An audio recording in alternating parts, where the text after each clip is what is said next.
मोदीजींच्या सारखं एक व्यक्तिमत्व समोर आहे, स्वतःच्या व्यक्तित्वाचं जडणघडण या पद्धतीनं आपण केलं. एका मर्यादेमध्ये सरिता काकू आणि अमृता वहिनीही एका मॅच्युरिटीमध्ये हे सगळं समजून घेतात.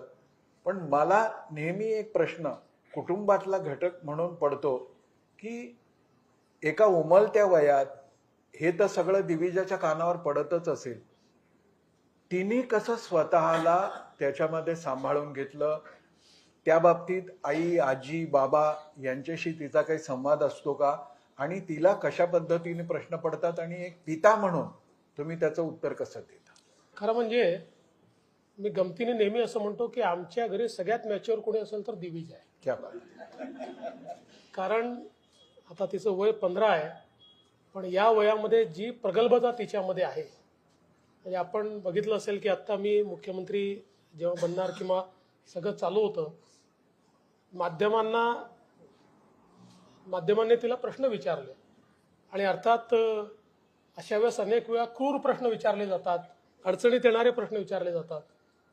पण तिला प्रश्न विचारला की तुला काय वाटतं, तुझे वडील होतील का, ते मुख्यमंत्री होणार आहेत का?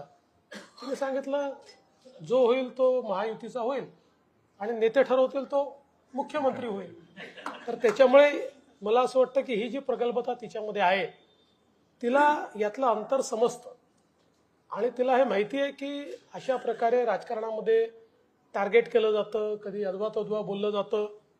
त्यामुळे मला असं वाटतं की ती मॅच्युरिटी त्याच्यामध्ये एक प्रकारे उपजतच आली, किंवा ती तिने स्वतः ॲक्वायर केली. फार काही आम्ही कोणी, मी किंवा आईने किंवा अमृतानी तिला समजवलं, शिकवलं असं नाही आहे. तर अनेक वेळा मुलं कशा प्रकारे ती ॲक्वायर करतात तशी तिने ॲक्वायर केली.